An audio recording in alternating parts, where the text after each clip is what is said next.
سنة 1960 ريال مدريد الإسباني بيلاعب بينارول الأرجنتيني على لقب بطولة جديدة قرر الفيفا إنه يدخلها لعالم كرة القدم وقتها ويسميها بطولة الانتر كونتيننتال، واللي هتتلعب سنويا بين بطل دوري أبطال أوروبا وبطل أمريكا الجنوبية، وهتكون من مباراة ذهاب وإياب لتحديد البطل. وقدر ريال مدريد إنه يحقق فوز تاريخي بنتيجة 5-1 بعد ما كان متعادل في مباراة الذهاب 0-0 ويحقق اللقب الأول للبطولة. تعالوا نشوف النهارده الحكاية بتقول إيه. بطولة من ماتشين على ملعب بطل دوري أبطال أوروبا وبطل أمريكا الجنوبية، بس عشان تكسب البطولة لازم تكسب المباراتين أو على الأقل تكسب مباراة وتتعادل مباراة، لأن نظام البطولة وقتها إن لو كل فريق كسب مباراة أيا كانت النتائج بتتلعب مباراة فاصلة. يعني تقول لي يا عم إبراهيم أكون كسبان 5-0 واتغلب 1-0 والعب مباراة فاصلة، أقول لك ده اللي كان النظام وقتها، ولو مش عاجبك شد في حواجبك. واستمر معانا النظام ده خلال ال 20 سنة الأولى من 1960 إلى 1980.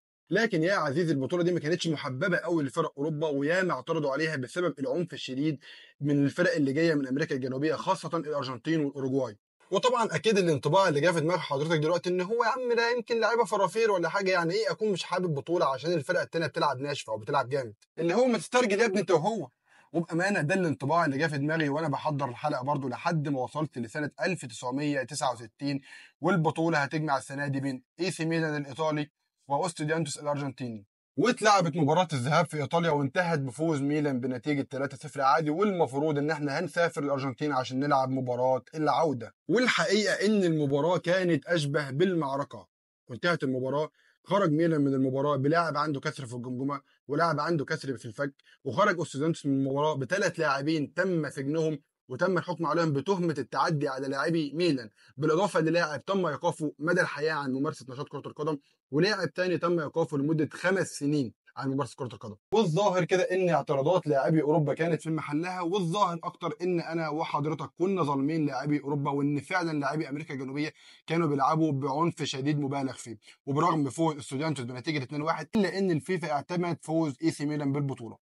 وفي سنة 1980 اتدخلت شركة تويوتا وقالت للفيفا كفاياك بقى عك وعبث، وهات البطولة دي ننظمها لك احنا في الإياب من مباراة واحدة، وسيبك بقى من قصة الذهاب والعودة والماتش الفاصل والحوارات دي كلها.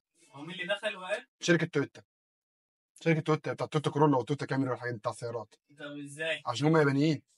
ماشي.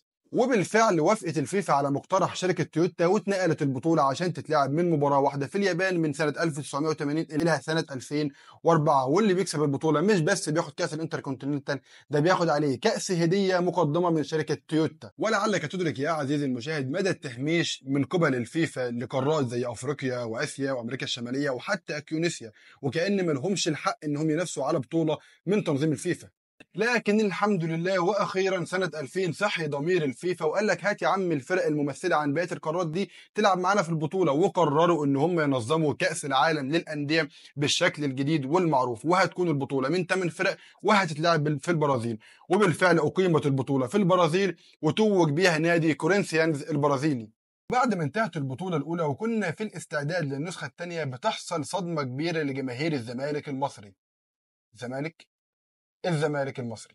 طيب وماله يا سيدي الزمالك المصري بقصه؟ اقول لك ان بعد تنظيم اول بطوله الراعي بيعلن افلاسه وبتتلغي البطوله من السنه اللي بعدها على طول سنه 2001 ولحد سنه 2004، واللي كانت المفروض انها تقام في دوله اسبانيا. ومن هنا كانت الصدمه لجمهور نادي الزمالك، واللي كان توج بالفعل ببطوله دوري ابطال افريقيا على حساب الرجاء المغربي بصاروخيه تامر عبد الحميد دونجا. وبيشوط والكوره حلوه، جول جول جميل جميل جميل جميل تامر. ولكن بعد الغاء البطوله زي ما قلنا بسبب اعلان الراعي افلاسه بتلغى البطوله ومش بيشارك الزمالك في البطوله. وفي سنه 2005 بتحصل حاجه تانية وبرضه بتكون حزينه لجمهور الزمالك المصري، لكنها المره دي بتكون سعيده جدا لجمهور الاهلي المصري، لان اليابان هتروح للفيفا للمره الثانيه وهتلعب دور المنقذ وهتقول له هات يا سيدي البطوله دي ننظمها لك عندنا في اليابان عشان انت مشاكلك كترت، وسيبك بقى من حوار الانتركونتيننتال ده خالص. وكالعاده الفيفا بيقول امين، وبالفعل بيتم توقيع اتفاقيه تنظيم اليابان للبطوله لمده 4 سنوات 2005 و2006 و2007 و2008، وهيشارك فيها الاهلي طبعا لاول مره في تاريخه بعد فوزه بدوري ابطال افريقيا 2005 على حساب النجم الساحلي التونسي. وبعد تنظيم البطوله 4 مرات في اليابان راحت البطوله للامارات وبعدين رجعت لليابان وراحت للمغرب ورجعت تاني لليابان، واستمرت البطوله في التنقل بين الامارات وقطر والمغرب لحد ما اقيمت اخر نسخه ليها في سنه 2023 في المملكه العربيه السعوديه، واللي توج بيها نادي مانشستر سيتي الانجليزي. وكانت البطوله يا عزيزي خلال الفتره دي بتضم 7 فرق، وهم ابطال القارات السته بالاضافه لبطل الدوري المحلي في البلد المنظمه. استمر انتقاد البطوله كالعاده، واللي بيظلم فرق اسيا وافريقيا وامريكا الشماليه واوكيانوسيا.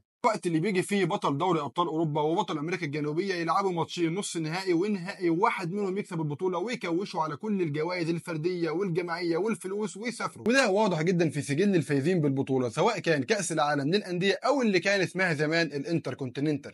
عزيزي المشاهد، يكفيني اقول لك ان كل النسخ اللي اتلعبت من البطولتين سواء دوري ابطال اوروبا او بطوله الانتر كونتيننتال، كل اللي فاز بيها اما بطل اوروبا او بطل امريكا الجنوبيه. اما باقي القارات اما مش مسموح لهم يشاركوا اصلا، وده اللي كان بيحصل من 1960 لحد سنه 2005 باستثناء سنه 2000 اللي اتلعبت في البرازيل زي ما قلنا، او بيجيبوهم كضيوف شرف زي ما حصل من 2005 لحد سنه 2023. وفي الاخر يا اما بطل اوروبا يكسب البطوله يا اما بطل امريكا الجنوبيه يكسب البطوله، والسلام عليكم وعليكم السلام.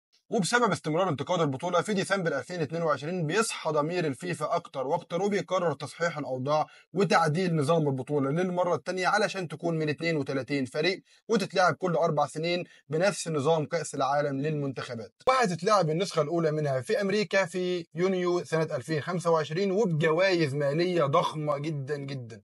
وفي الوقت نفسه بيقرر الفيفا انه يرجع بطوله الانتر كونتيننتال بشكل جديد يسمح لابطال القارات السته انهم يشاركوا فيها، وبالفعل اتلعبت النسخه الاولى منها في ديسمبر الماضي وفاز بيها ريال مدريد الاسباني على حساب باتشوكا المكسيكي في المباراه النهائيه. كده انا وصلت لنهايه الجزء الاول من حكايه كاس العالم وبطوله الانتر كونتيننتال. استنونا في الجزء الثاني من الحكايه واللي هنحكي فيه بالتفصيل النظام الجديد لبطوله كاس العالم للانديه والفرق المشاركه وقصه $1,000,000,000 جوائز.